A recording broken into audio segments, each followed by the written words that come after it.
Намаз оқымайтын кісі ораза ұстауға бола ма? Әлбетте, намаз оқымайтын кісі болсын, намаз оқитын кісі болсын, екеуіне де ораза ұстауға болады. Намаз оқымайтын кісі, мен намаз оқымаймын, сол үшін маған оразаны да ұстап керек емес дейтін болса, ол кісі қателеседі.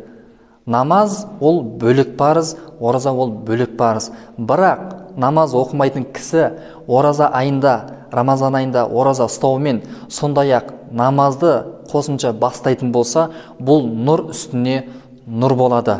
Сондықтан намаз оқымайтын кісі ораза ұстағаны жақсы болады.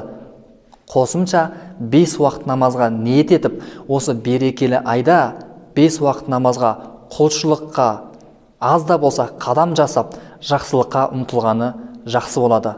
Алла Тағала ұстаған оразаларымызды қабыл етсін.